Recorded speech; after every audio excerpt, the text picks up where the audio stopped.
My name is Emily, and I'm 32, sitting alone in a rundown Seattle diner where the coffee's bitter and the jukebox plays old songs that tear at wounds I didn't know I had.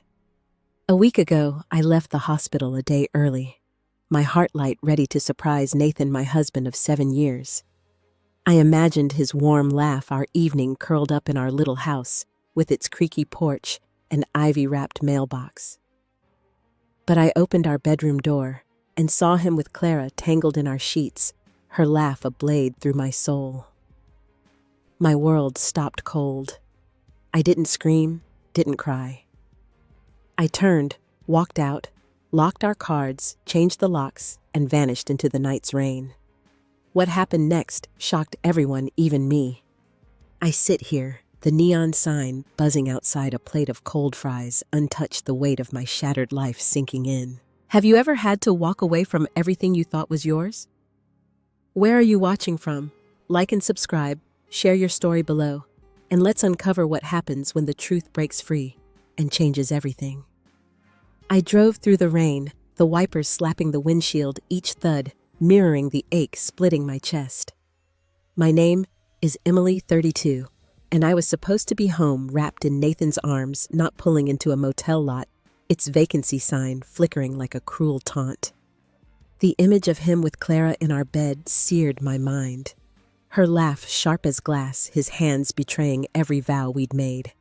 I parked knuckles white on the wheel and sat the engine's ticks fading into the storm's roar. My breath was shallow, my chest so tight it hurt to inhale, as if the air itself carried his lies. I grabbed my bag, stumbled to the motel office, the glass door streaked with rain reflecting my blurred face. The clerk, Abigail, her eyes tired but warm, handed me a key, her fingers brushing mine. "Room 12?" she said softly, as if she saw the cracks in me.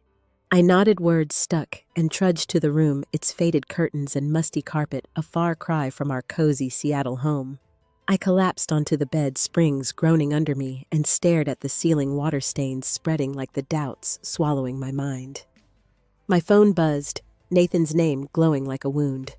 I let it ring, my throat burning, each vibration a reminder of his betrayal. How long had this been happening?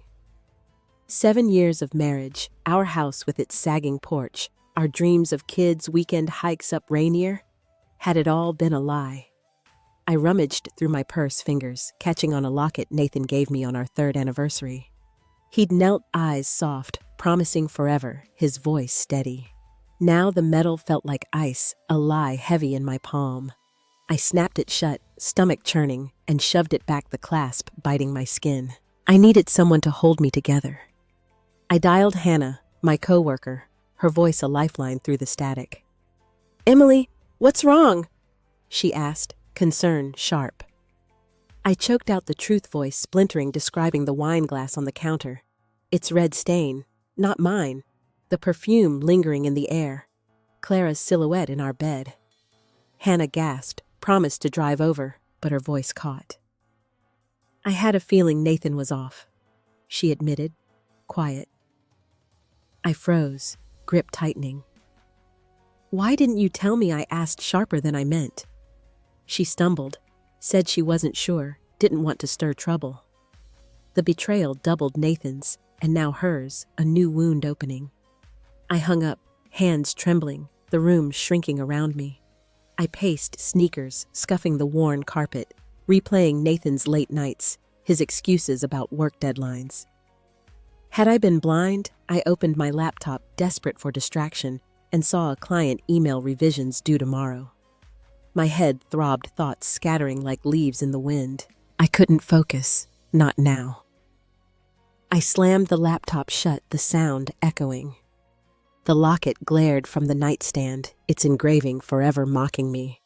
I grabbed it, thumb tracing the lie, wanting to smash it, scream, but I shoved it into a drawer, breath hitching. My phone buzzed, Nathan's text. "Where are you?" "I'm worried." I laughed, bitter, heart racing.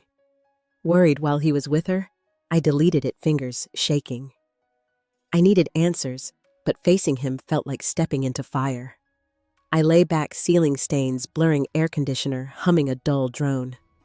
Clara's smile at Nathan's company party last summer flashed her hand on his arm, my dismissal of it as paranoia. Now it was a gut punch. My chest tightened, a sob trapped. I wouldn't break, not yet. I had to hold on, figure out what was left. But my life was crumbling, and I was grasping at fragments alone in a room smelling of forgotten lives. I walked to the window, the lot empty, rain pooling under streetlights. A memory surfaced, my mother's voice after a teenage heartbreak. "You'll survive this, Em, steady and sure." I wanted to believe her, but the pieces of me were scattered sharp, and I didn't know how to gather them without bleeding. I sat, clutching a pillow, its fabric rough, and let the silence press in heavy with questions I wasn't ready to answer.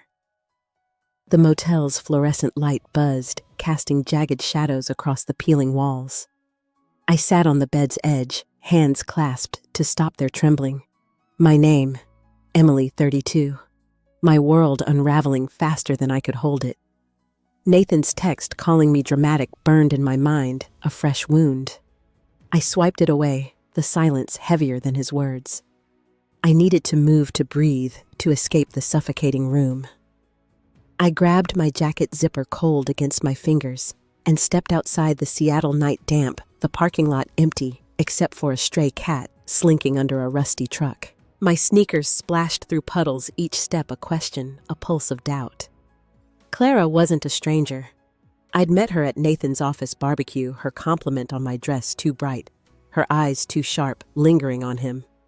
Had she been mocking me then, her smile a mask? I stopped under a street lamp, breath clouding in the chill, the light casting my shadow long and thin. Rachel? My sister came to mind, her fierce loyalty, her late-night calls when we were teens, whispering dreams of our futures under shared blankets.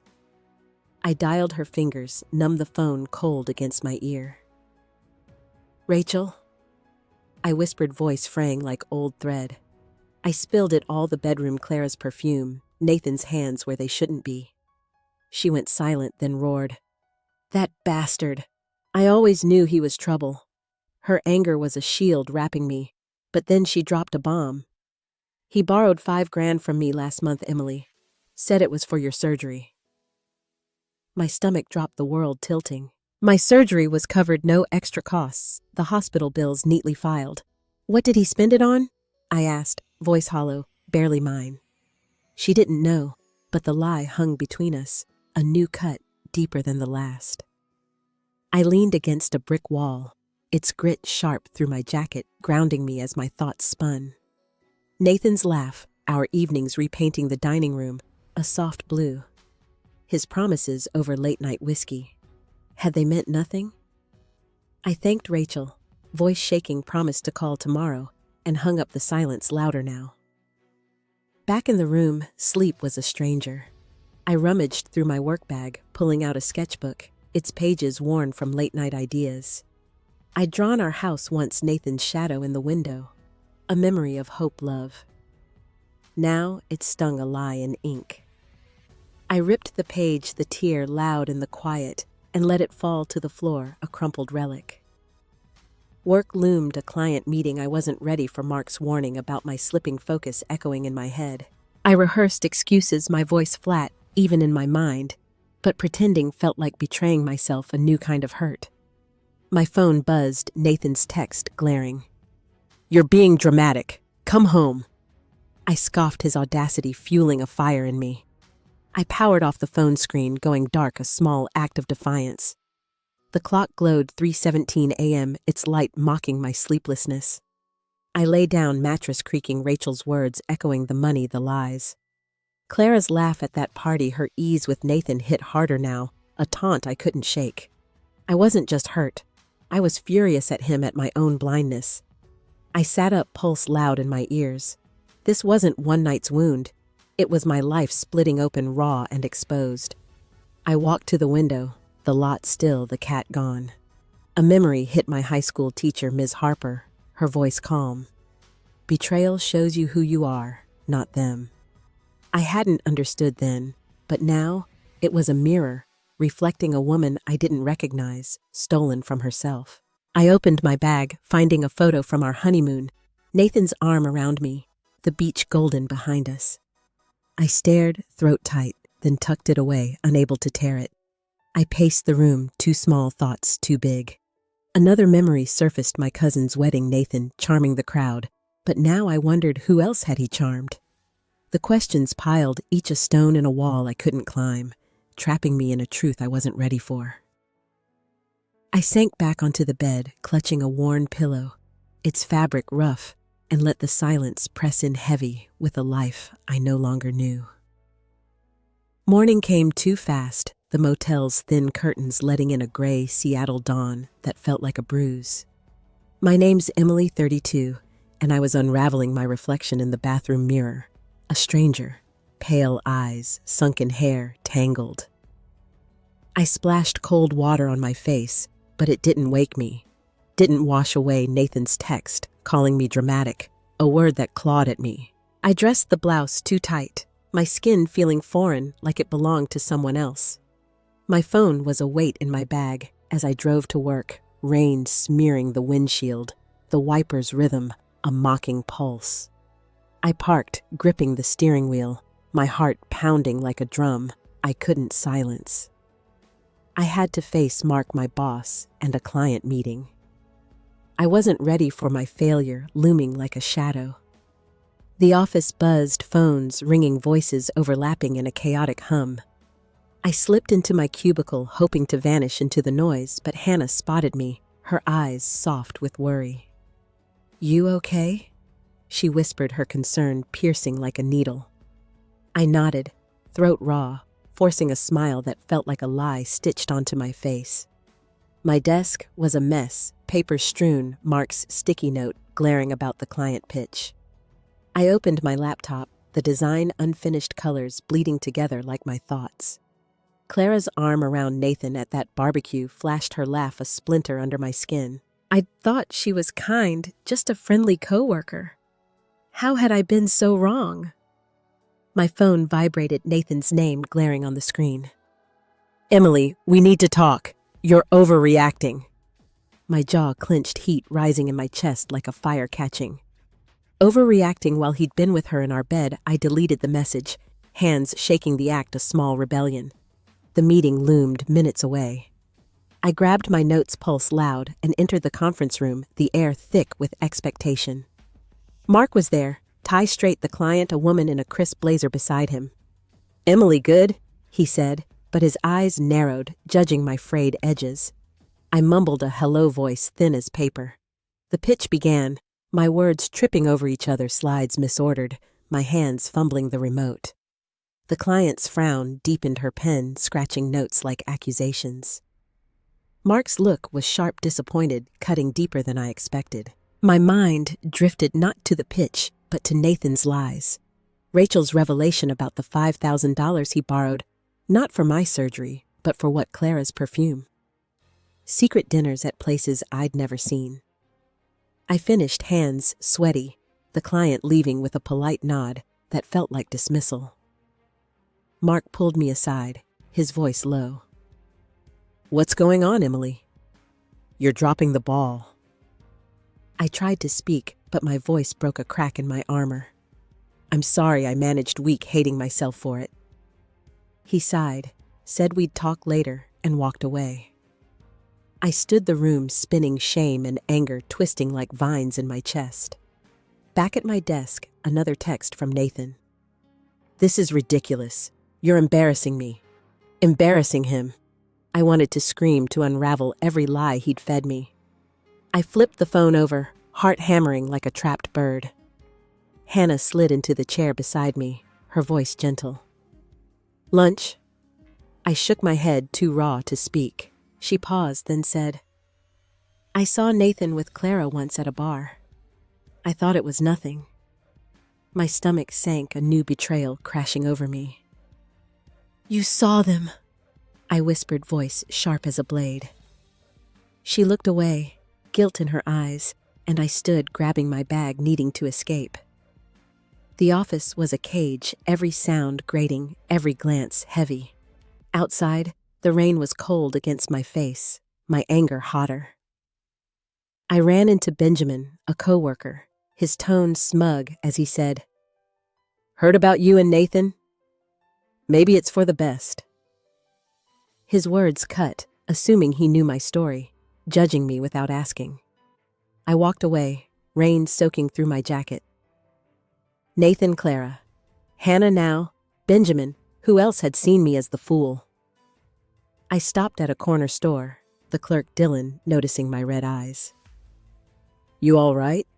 he asked, his voice kind but distant. I nodded, buying nothing, just needing to move to outrun the weight of everyone's judgment.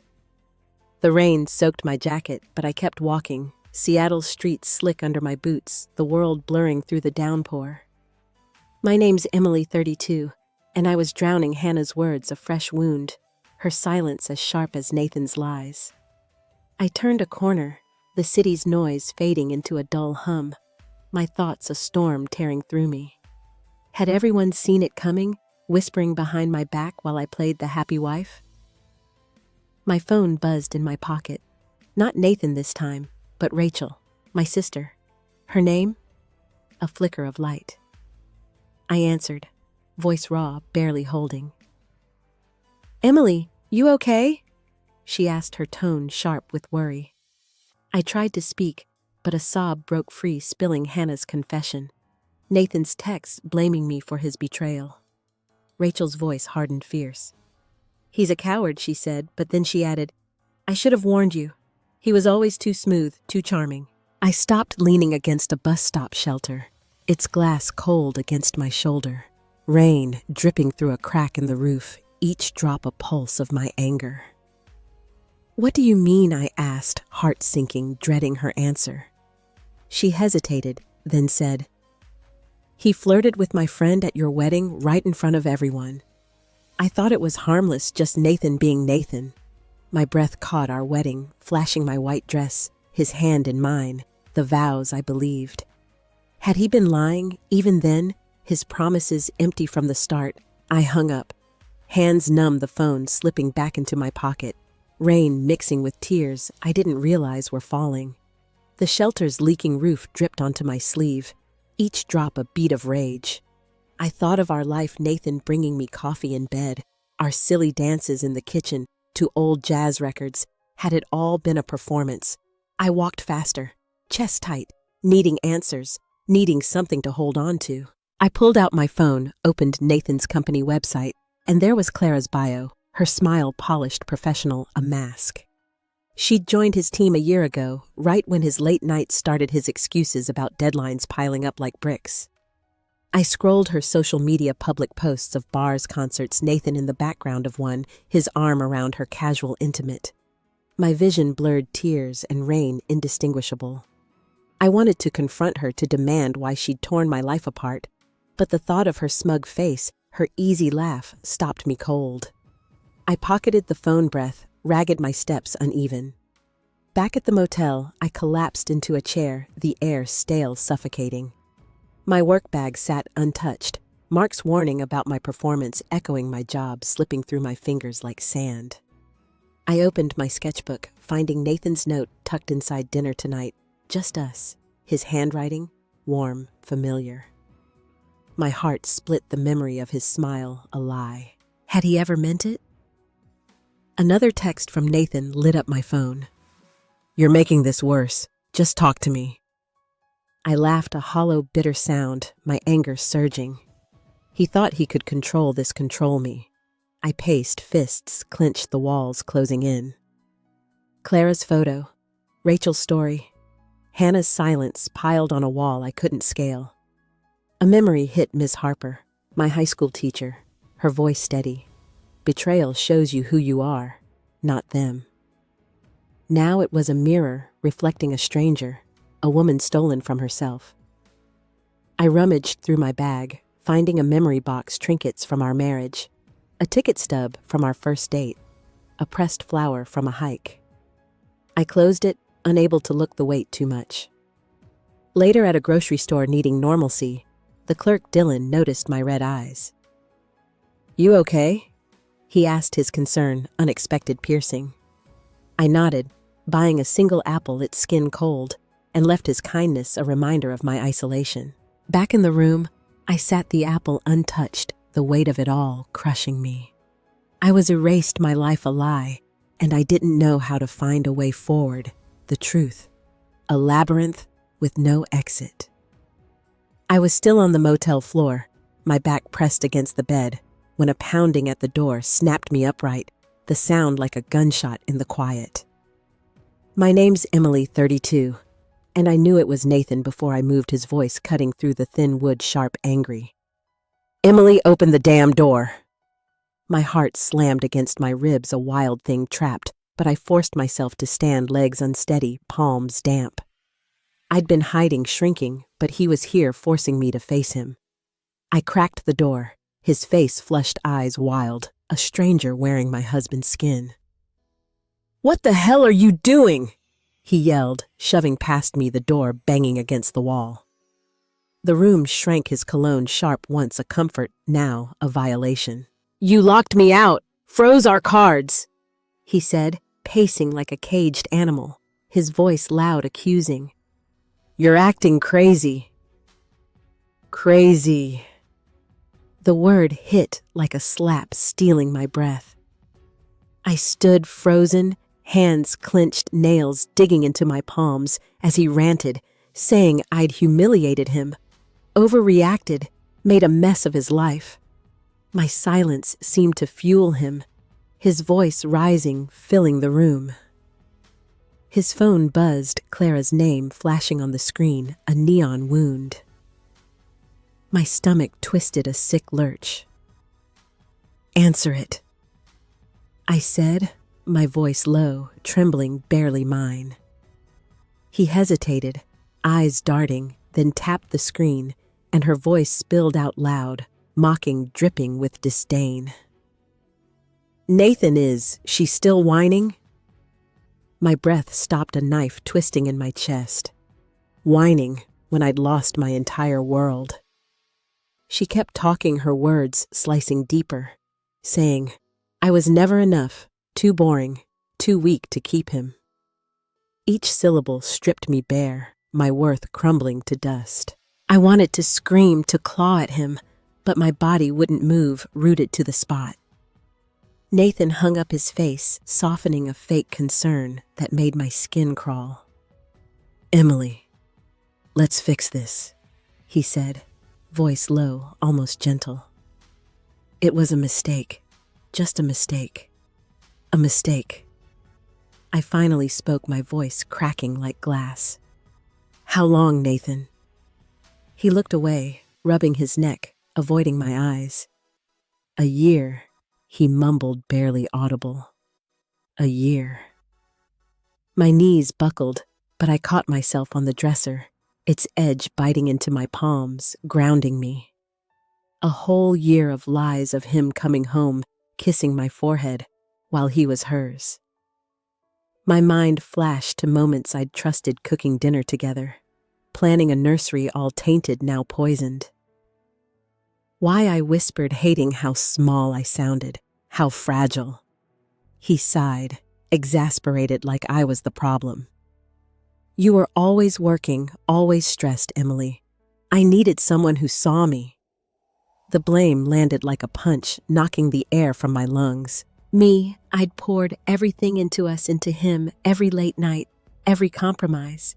Tears fell, ones I'd fought for days, hot and unstoppable.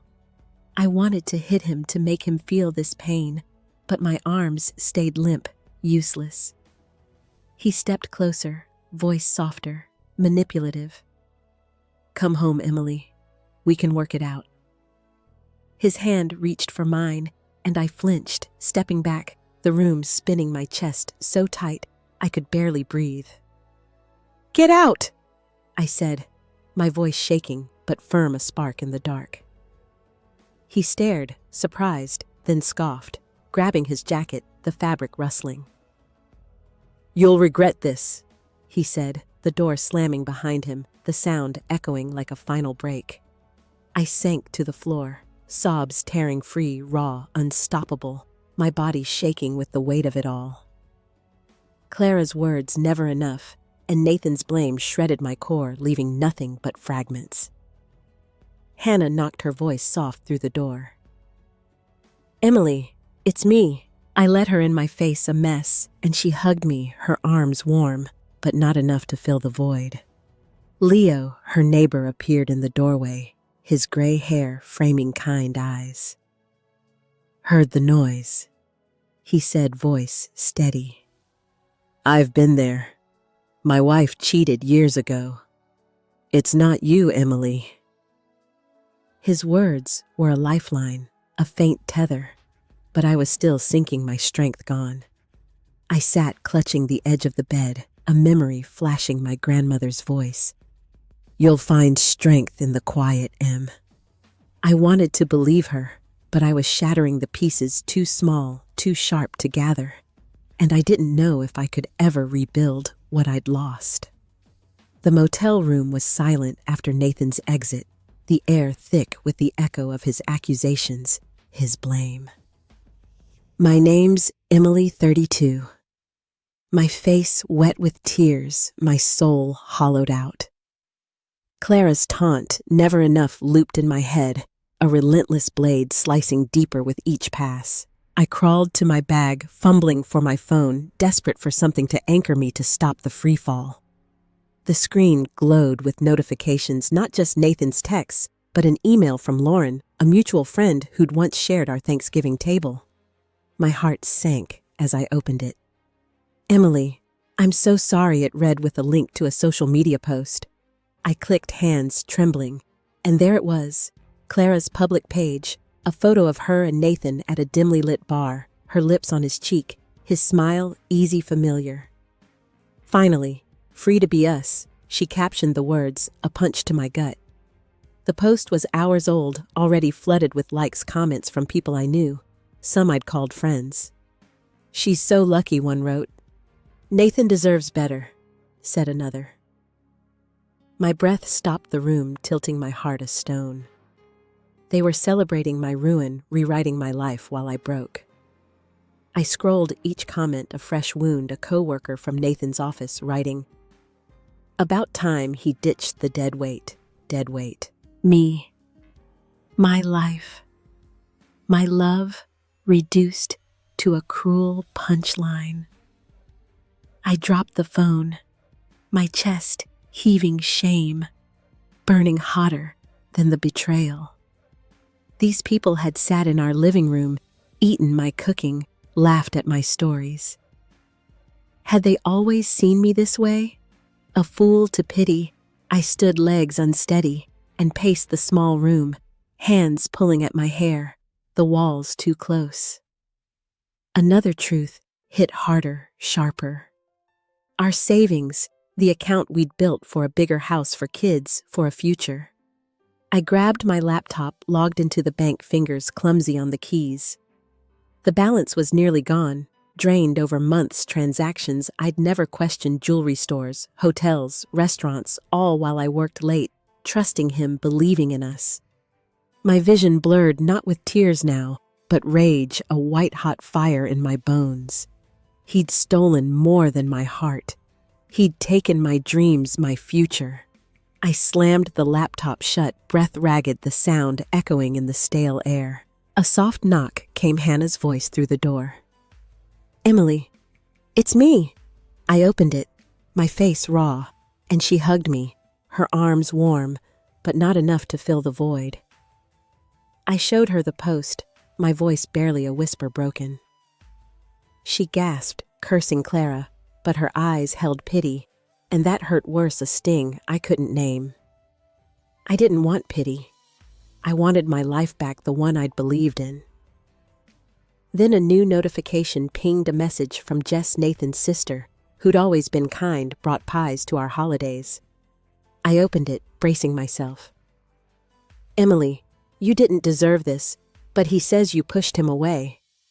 My jaw dropped, her words, a fresh betrayal rewriting our story to make me the villain. I sank onto the bed, Hannah beside me, her hand on my shoulder, steady, but not enough. The post, The money, Jess's message, they crushed me a weight I couldn't lift. I wasn't just hurt. I was erased, my worth stripped bare for everyone to judge, a public spectacle. Later, seeking quiet, I wandered to a library, its shelves a refuge. The librarian, Ellen, noticed my red eyes, her voice gentle. "Rough day?" she asked, sliding a book of poetry across the counter. "Words can hold you," she said. I took it grateful, but the weight remained a stone in my chest. I sat in a corner, flipping through pages, the words blurring my mind, stuck on the comments, the lies, the theft. A memory flashed, my college roommate Sarah after a breakup saying, "You're more than their lies, Em." But I wasn't not now. I was a ghost, my life rewritten, and I didn't know how to find my way back, the truth. A maze with no exit, the world's judgment, a wall I couldn't climb. Morning broke through the motel's blinds, a weak light that didn't reach the cold inside me. My name's Emily, 32, and I woke with a fire in my gut, not the rage that had consumed me, but something sharper, clearer, like a blade honed by pain. Clara's post, Nathan's theft, Jess's message, they'd gutted me, but I wasn't done, not yet. I sat up, Hannah still asleep in the chair, her jacket draped over her, a silent ally. I let her rest, needing this moment for myself. I grabbed my notebook, its pages worn, and scribbled a plan, my hand steady for the first time in days. Each word, a step towards something solid. First, the house, my home, not his. I called a locksmith, Tony, his voice gruff but kind over the phone. "Can you meet me at noon?" I asked, giving him my address, my voice calm, resolute. He agreed, no questions, and I hung up, my pulse, quickening, not with fear, but with purpose, a spark, igniting. Next, the bank to protect what was mine. I dressed, pulling on jeans and a sweater, each motion deliberate like armor I was forging. Hannah stirred, blinking at me, her hair mussed. "You're up early," she said, voice thick with sleep. "I'm taking control," I told her, my tone firm, unshaken. She nodded, a small smile breaking through genuine. "Want me to come?" she asked, but I shook my head. This was mine to do, a fight I needed to face alone. I drove to the bank, Seattle's streets quiet, the rain finally stopped, leaving a clean, crisp air. Inside, the teller, Abigail, the same from the motel, took my ID, her eyes flickering with recognition. "I need to freeze my joint accounts," I said, voice steady, clear. She typed, her brow furrowing. "Someone tried a withdrawal yesterday, declined," she said, glancing up. "Nathan."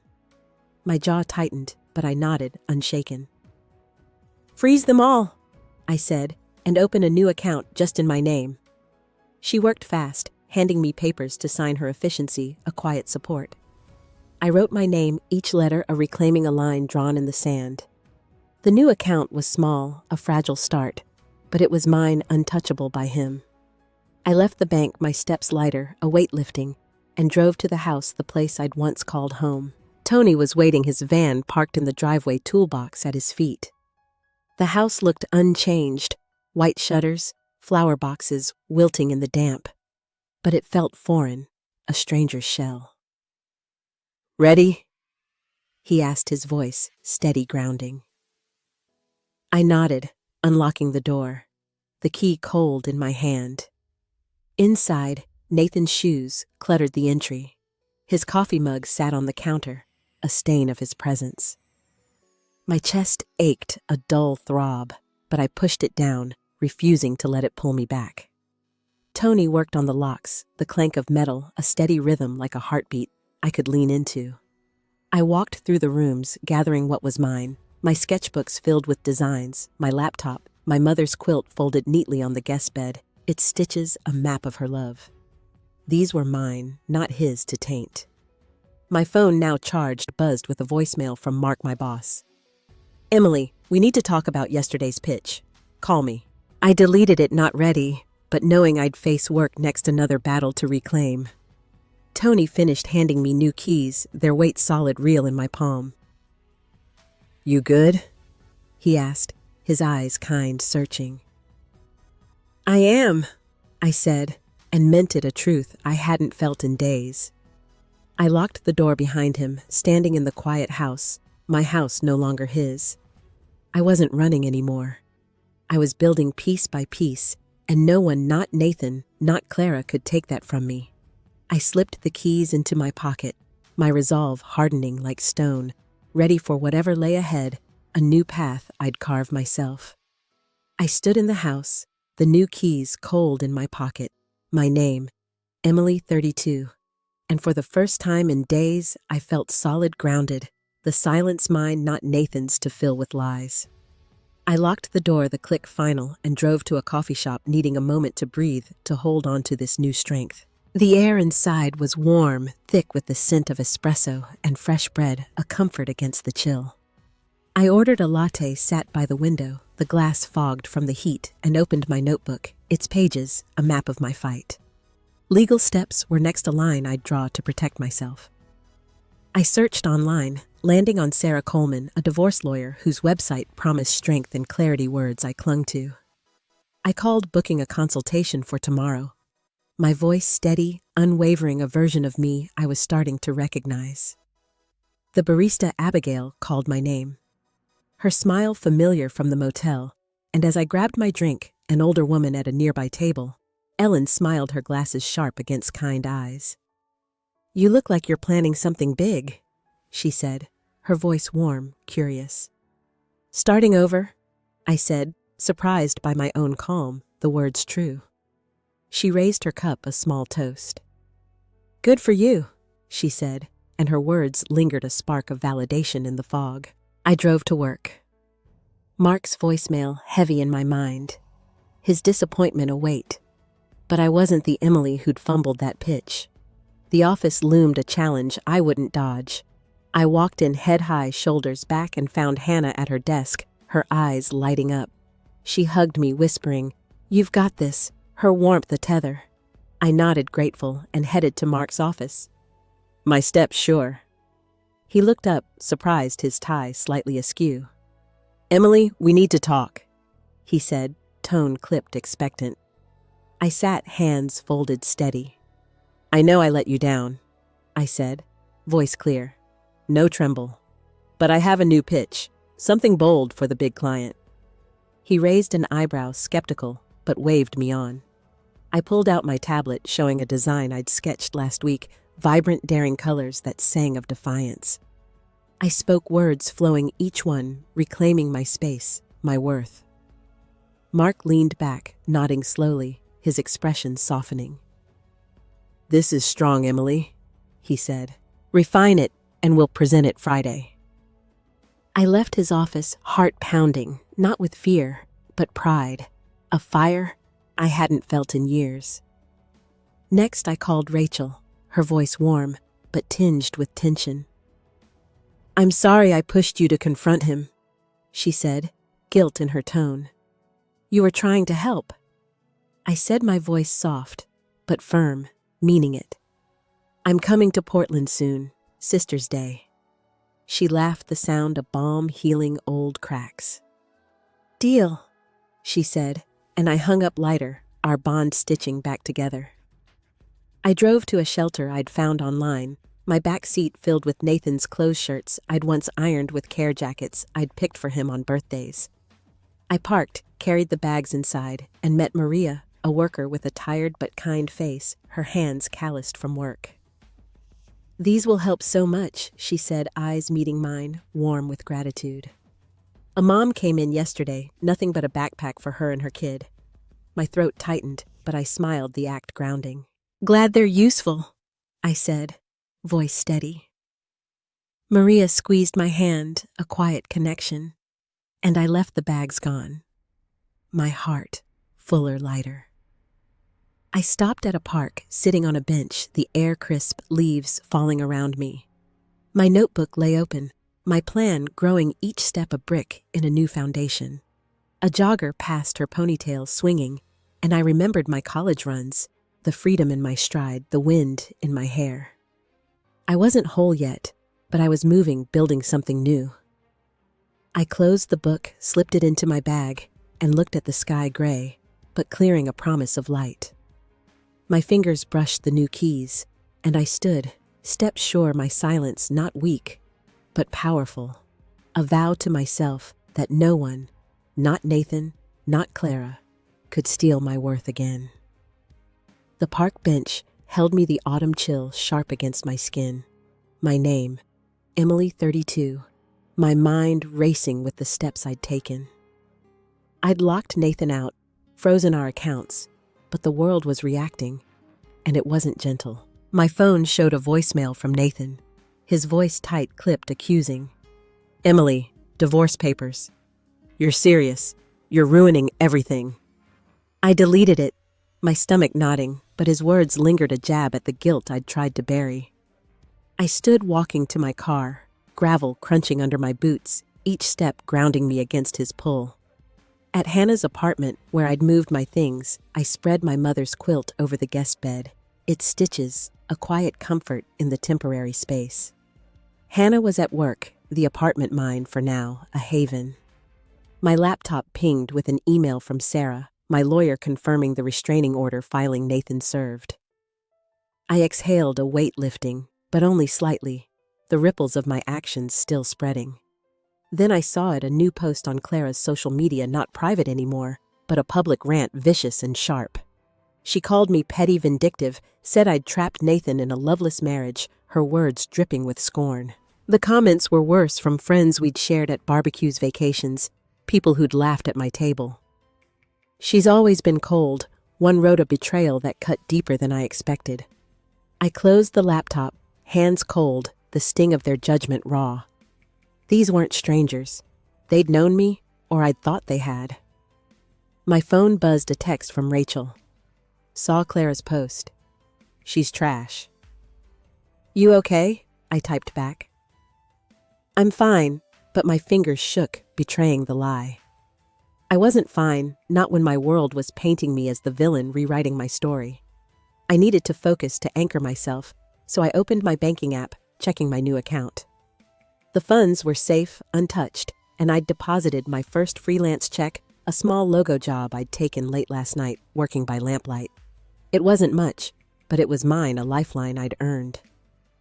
I leaned back, the quilt soft under my hands, and thought of Maria at the shelter, her gratitude for Nathan's clothes, a small act that had grounded me. But now I felt unmoored, the consequences of my choices rippling wider than I'd planned, touching corners of my life I hadn't anticipated.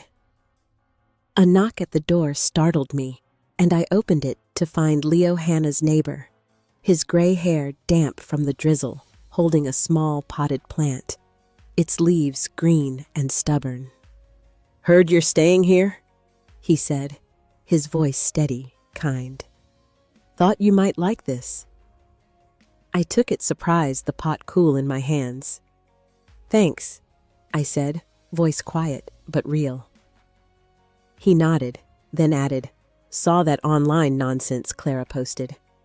People talk when they're scared of the truth. His words hit a flicker of clarity in the fog, a reminder that not everyone judged me. I set the plant on the windowsill, its presence steadying a small piece of life I could nurture. But then my phone lit up, a call from an unknown number. I answered, cautious, and a woman's voice came through, Diane, Nathan's mother, soft, pleading. Emily, he's a mess. Can't you give him another chance? My heart stopped.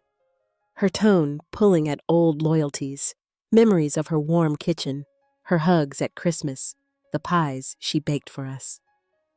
I gripped the phone, my silence, heavy guilt, and anger colliding, freezing me in place, unable to respond, the weight of her words a tether I wasn't sure I could break.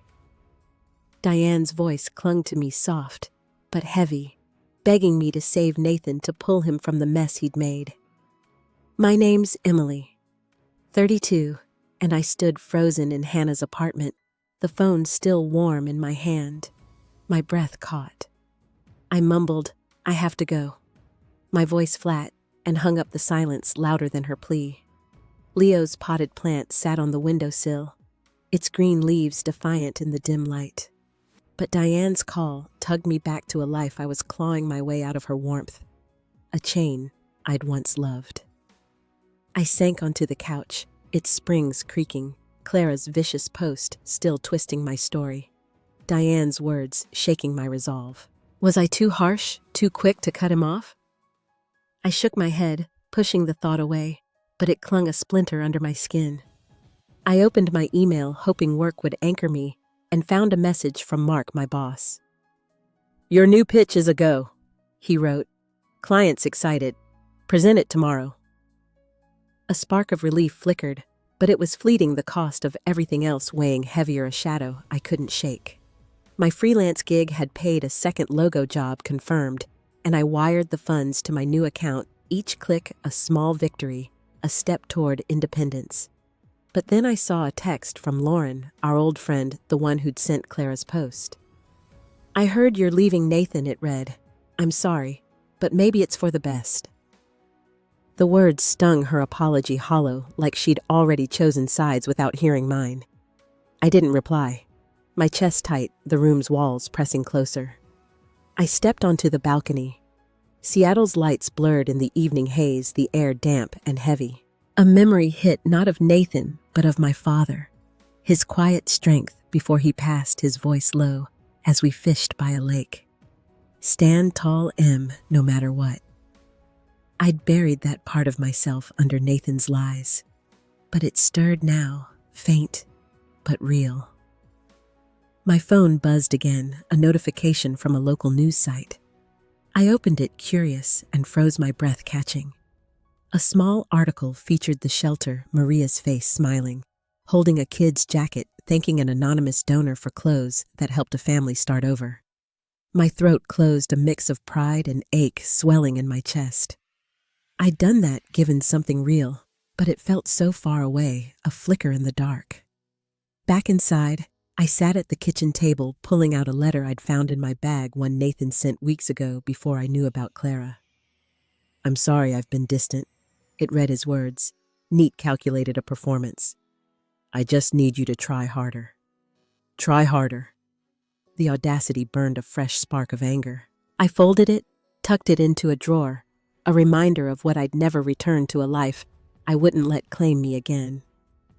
Hannah came home, her keys jangling, her face softening when she saw me. "You look rough," she said, sitting across from me, her eyes searching. "Diane called," I said, my voice low. "Wants me to forgive him." Hannah's jaw tightened, but she didn't speak, just reached for my hand, her silence a weight, a support that didn't fill the void. I looked at the plant, its green so stubborn, and felt my strength waver, the world's judgment pulling at me. The world was moving, judging, pulling, and I was still here, holding the pieces, unsure they'd ever fit again. A memory surfaced, Abigail, the barista from college, her voice soft after a breakup. "You'll find peace in letting go." M. I wanted that peace, but the loss, the weight of what I might still lose, held me fast.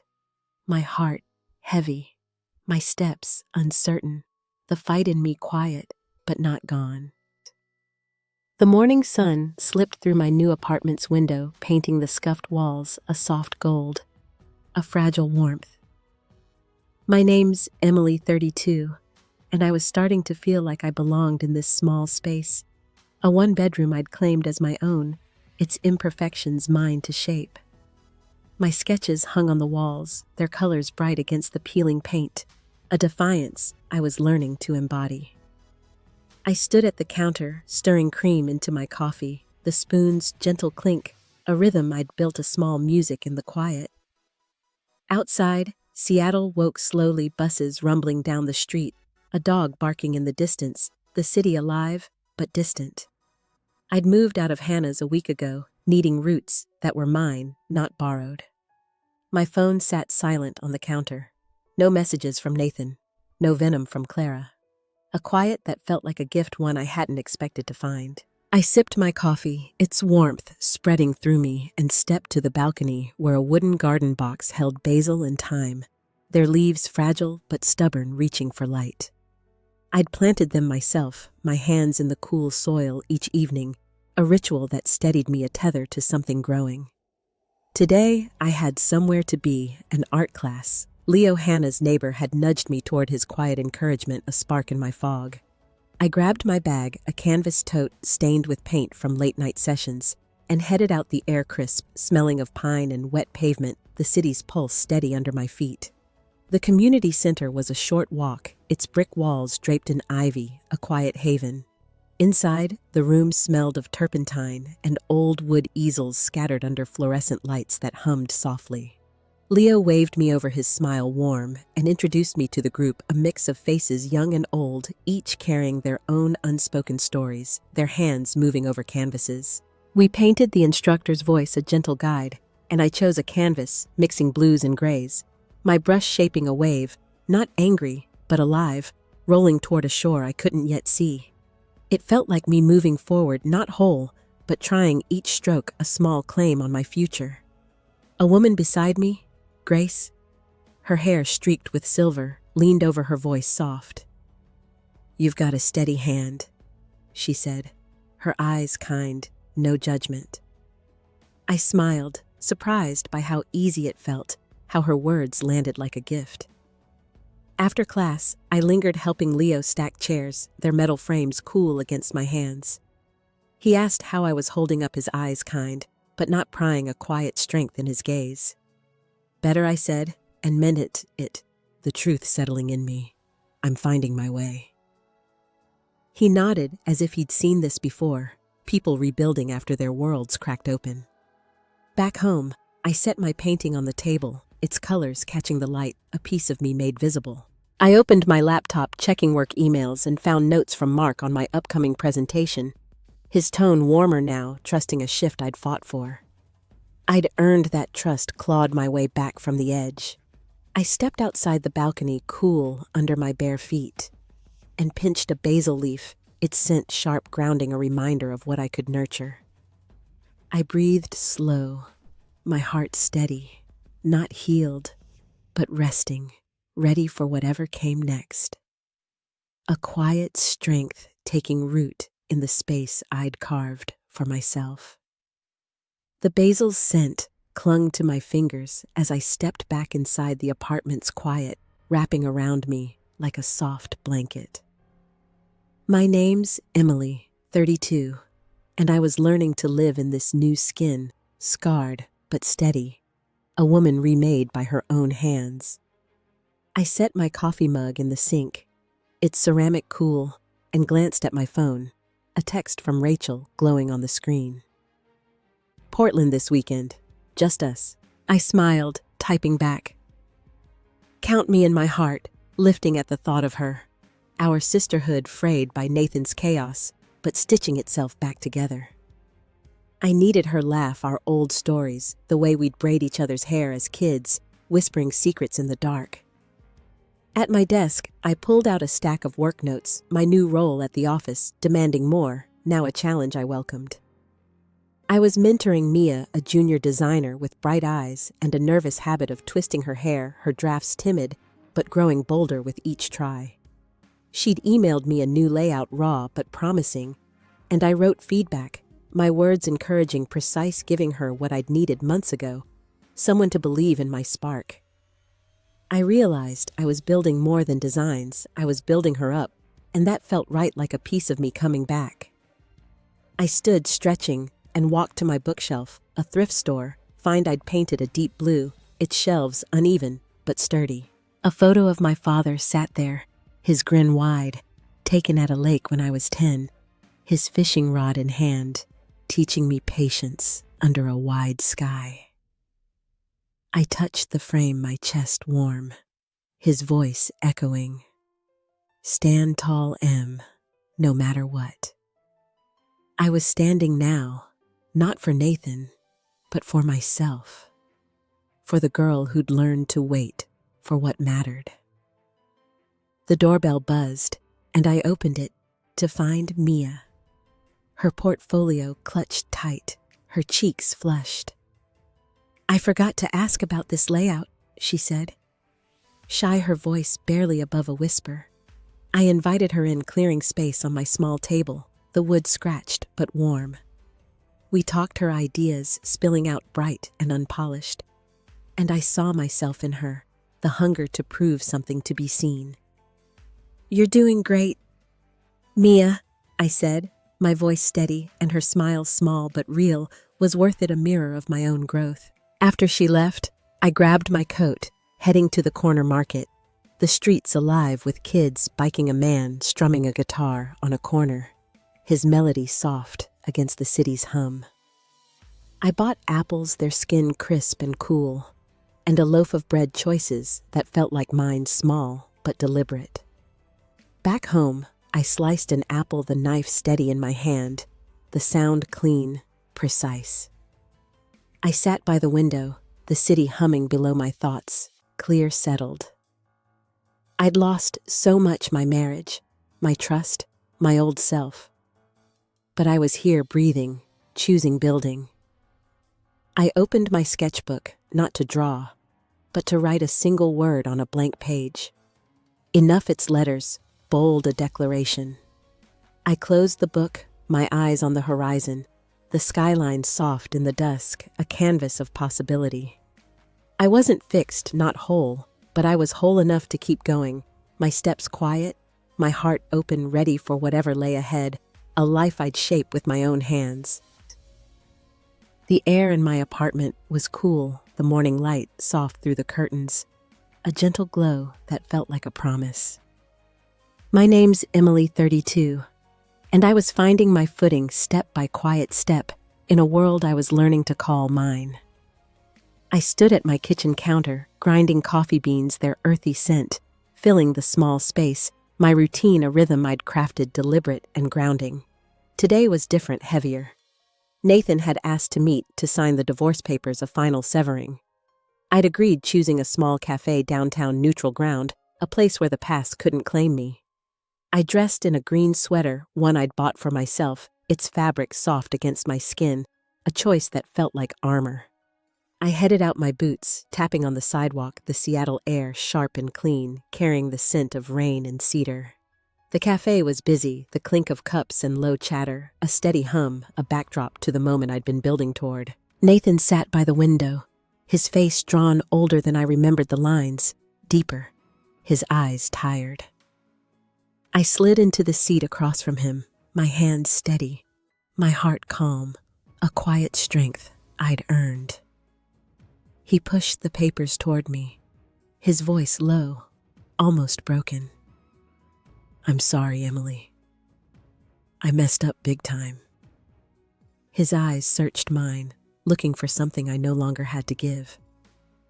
I looked at him, seeing not the man I'd loved, but a stranger.